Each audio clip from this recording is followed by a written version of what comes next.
ഈ ലോകത്ത് സമാധാനം ആഗ്രഹിക്കുന്നവരും നേതൃത്വങ്ങളിലുണ്ട് എന്ന കാര്യം ബോധ്യമാവുന്ന വിധത്തിൽ അമേരിക്കയുടെ വിദേശകാര്യ സെക്രട്ടറി മാർക്കോ റൂബിയോയുടെ ഭാഗത്തു നിന്ന് പുറത്തു വന്നിരിക്കുന്ന ഒരു വാചകത്തിൽ നിന്ന് നമുക്ക് ആരംഭിക്കാം.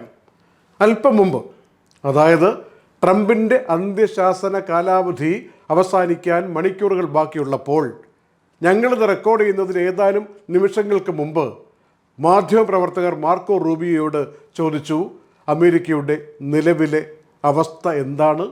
ഈ വിഷയത്തിൽ ട്രംപ് പറയുന്നത് പോലുള്ള അതിസങ്കീർണമായ യുദ്ധം കൊണ്ടുവന്ന് ഒരു നാഗരികത മൊത്തം അവസാനിപ്പിക്കുന്ന തീരുമാനത്തിലേക്ക് ഇന്ന് രാത്രി UAE സമയം 4 മണി, അമേരിക്കൻ സമയം രാത്രി 8 മണി പോകുമോ എന്ന് ചോദിച്ചപ്പോൾ അദ്ദേഹം പറഞ്ഞിരിക്കുന്നത്, നെഗോഷിയേഷൻസ് അടഞ്ഞ അധ്യായമല്ല, ഇതാ കുറച്ച് വാർത്തകൾ കുറച്ച് കഴിഞ്ഞിട്ട് അറിയിക്കാം എന്നാണ്. എന്ന് വെച്ചാൽ എവിടെയോ ആരൊക്കെയോ കൂടി ഇടപെടുന്നുണ്ട് എന്നൊരു സൂചന വന്നിട്ടുണ്ട്. അതേസമയം ഇറാൻ്റെ ഭാഗത്ത് നിന്ന് രാവിലെ പറഞ്ഞ കാര്യങ്ങളൊക്കെ നമ്മളെല്ലാം മാറ്റി നിർത്തുക. പുതുതായിട്ട് പറഞ്ഞിരിക്കുന്നത് ഇൻഡയറക്റ്റായിട്ടുള്ള ചർച്ചകളും നെഗോഷിയേഷൻസും ഇതുമായി ബന്ധപ്പെട്ട ഡിസ്കഷൻസും അടഞ്ഞ അധ്യായമേ അല്ല, പല വിധത്തിൽ തുടരുന്നു എന്നാണ്.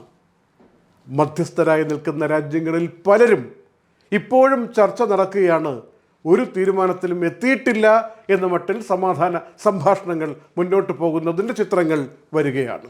അപ്പോൾ ഗൾഫിൽ സ്വാഭാവികമായിട്ടും നമ്മൾ മലയാളികളടക്കമുള്ള പ്രവാസികളും എല്ലാവരും ഇപ്പോൾ നോക്കിയിരിക്കുന്നത് അങ്ങനെയാണല്ലോ. UAE സമയം വെളുപ്പിന് 4 മണിയാകുമ്പോഴാണല്ലോ ഈ അന്ത്യശാസന കാലാവധി അവസാനിക്കുന്നതും അതിശക്തമായ ഒരു പോരാട്ടത്തിലേക്ക്, എയർ സ്ട്രൈക്കിലേക്ക് അമേരിക്ക ഇറാനുമേൽ ആയുധങ്ങൾ വർഷിക്കുമെന്ന് പറയുന്നതും ഇറാനെ ഒറ്റ രാത്രി കൊണ്ട് ഇല്ലാതാക്കി കളയും എന്നൊക്കെ നേരത്തെ പറഞ്ഞിരിക്കുന്നതും അതിൻ്റേതായ ഡെഡ് ലൈൻ അവസാനിക്കുന്ന സമയമാണല്ലോ അത്. ഇവിടെ നിൽക്കുന്ന പ്രതിബന്ധം എന്താണ് ശരിക്കും? അമേരിക്ക പറയുന്നത് ഹോർമൂസ് തുറക്കുക, വെടിനിർത്തലിലേക്ക് പോവുക. ഇറാൻ പറയുന്നതിൻ്റെ സാരം ഹോർമൂസ് തുറക്കാം, യുദ്ധം അവസാനിപ്പിക്കുക. വെടിനിർത്തൽ കൊണ്ടുവരിക, യുദ്ധം അവസാനിപ്പിക്കുക. ഈ 2 ആശയങ്ങളുടെ പ്രശ്നങ്ങളാണ്, സംഘർഷങ്ങളാണ് ഇപ്പോൾ നടന്നുകൊണ്ടിരിക്കുന്ന ഒരേ ഒരു വിഷയം. ഇത് പരിഹരിക്കാൻ വേണ്ടി ആരൊക്കെ ഇടപെടുന്നു എന്നുള്ളത് വളരെ പ്രാധാന്യമുള്ളതാണ്.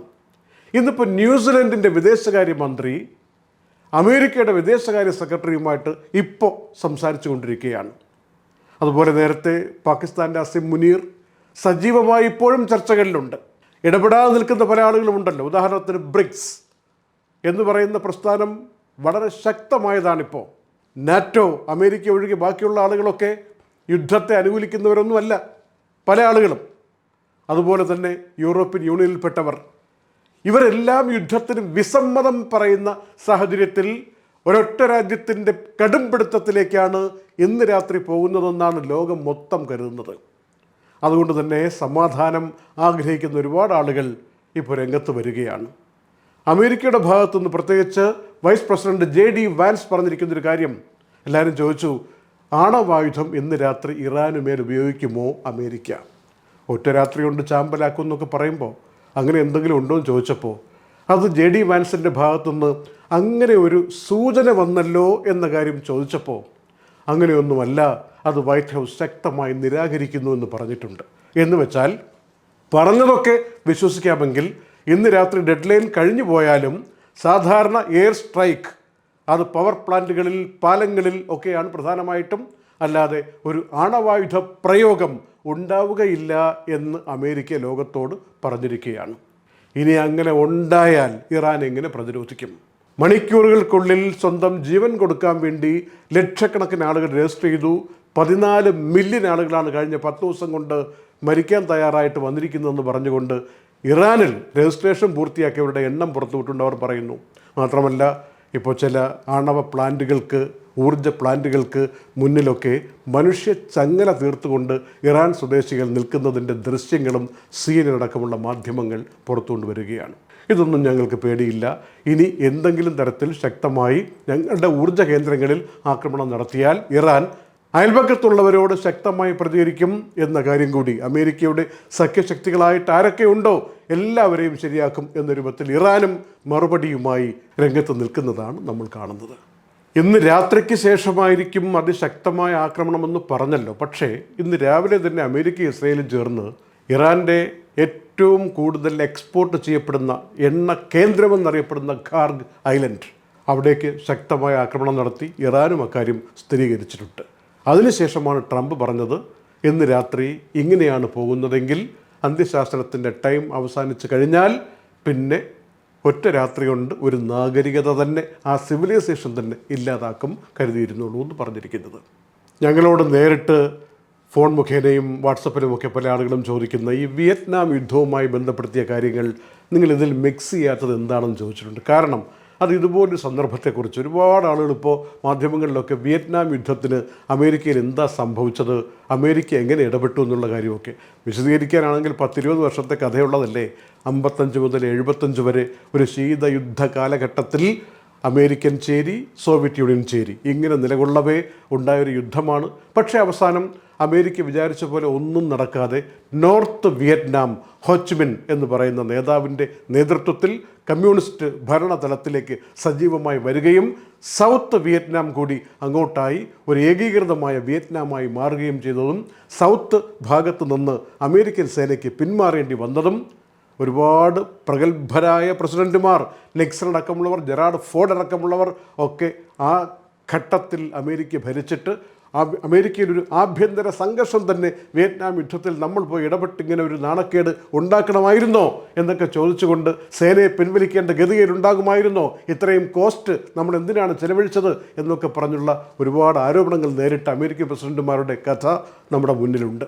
അതുപോലെ ഗ്രൗണ്ടിൽ ഇറങ്ങി കളിക്കുമ്പോൾ അമേരിക്കൻ സേനയ്ക്ക് ഇങ്ങനെ പറ്റുകയില്ല എന്ന് വിശ്വസിക്കുന്നവർ ഇപ്പോഴും ഭൂമിയിൽ കൂടുതലാണെന്ന് ഇപ്പോഴത്തെ അമേരിക്കൻ സർവേകളും സൂചിപ്പിക്കുന്നു.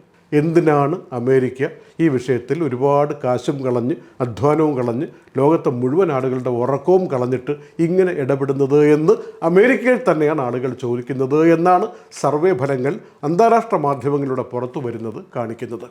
ഇതിനിടെ ബഹ്റൈൻ യുഎൻ്റെ സുരക്ഷാ കൗൺസിലിൽ ഒരു നിർദ്ദേശം മുന്നോട്ട് വച്ചിരുന്നു. ഹോർമൂസിൻ്റെ പ്രവർത്തനങ്ങൾ ശക്തിപ്പെടുത്താനും അതിനെ സംരക്ഷിക്കാനും വേണ്ടി എല്ലാ രാജ്യങ്ങളും ഇടപെടണമെന്ന് കാണിച്ചുകൊണ്ടുള്ള ഒരു പ്രമേയം UN സെക്യൂരിറ്റി കൗൺസിൽ പാസ്സാക്കണം എന്നായിരുന്നു ആ പ്രമേയം. ഇന്ന് വോട്ടിനിട്ടു. കഴിഞ്ഞ പല ദിവസങ്ങളിൽ മാറ്റി വെച്ചതാണ്. വോട്ടിനിട്ടപ്പോൾ ചൈനയും റഷ്യയുമൊക്കെ വീറ്റോ ചെയ്തിട്ട് അത് പരാജയപ്പെട്ടു എന്ന അറിയിപ്പ് വരികയാണ്. ഒപ്പം ബഹ്റിനിൽ നിന്ന് മറ്റൊരു സന്ദേശം വരുന്നത്, അമേരിക്കക്കാർ ഒരുപാട് ബഹ്റിനിൽ കഴിയുന്നുണ്ട്, അവരെല്ലാവരും അവരുടെ സുരക്ഷിത അഭയ കേന്ദ്രങ്ങളിലേക്ക് പ്രവേശിച്ചു കൊള്ളണം എന്ന നിർദ്ദേശം ബഹ്റിനിലെ US എംബസി നൽകിയിരിക്കുകയാണ്. ഇതറിയാത്ത ഏതെങ്കിലും അമേരിക്കക്കാർ എവിടെയെങ്കിലും ഉണ്ടെങ്കിൽ എല്ലാവരും ഇത് തന്നെ ചെയ്യണമെന്നാണ് US എംബസി ബഹ്റിനിൽ സൂചിപ്പിച്ചിരിക്കുന്നത്. ഖത്തർ വിദേശകാര്യ വകുപ്പിൻ്റെ വക്താവ് മാജിദ് അൽ അൻസാരി എല്ലാവർക്കും പരിചിതമായ നാമധേയമാണ്. അദ്ദേഹം പറഞ്ഞിരിക്കുന്നത്, ഈ മിഡിൽ ഈസ്റ്റിലെ സാഹചര്യം ഇപ്പോൾ നമ്മളൊക്കെ നിയന്ത്രിച്ച് നിർത്താവുന്നതിൻ്റെ പരിധി കഴിഞ്ഞ് നിയന്ത്രണം വിട്ട് പോയിരിക്കുകയാണ്, അതിൻ്റെ അടുത്തേക്ക് എത്തുകയാണ്. അതുകൊണ്ട് എല്ലാവരും ഇടപെട്ടുകൊണ്ട് ഈ പ്രശ്നം പരിഹരിക്കാൻ വേണ്ടി ഇനിയും സമയം വൈകിട്ടില്ല എന്ന് മനസ്സിലാക്കി ഇടപെടണം എന്നാണ് ഖത്തർ ആവശ്യപ്പെടുന്നത്. UAEയുടെ മിനിസ്ട്രി ഓഫ് ഡിഫൻസ് ഇന്ന് ഔപചാരികമായ കണക്ക് പുറത്തുവിടുമ്പോൾ കഴിഞ്ഞ ദിവസങ്ങളിൽ നിന്നൊക്കെ വ്യത്യസ്തമായി വളരെ കുറച്ച് മാത്രമാണ് ആക്രമണം ഇറാൻ്റെ ഭാഗത്തുനിന്നുണ്ടായത്. വന്നതെല്ലാം ഇൻ്റർസെപ്റ്റ് ചെയ്യാൻ പറ്റി.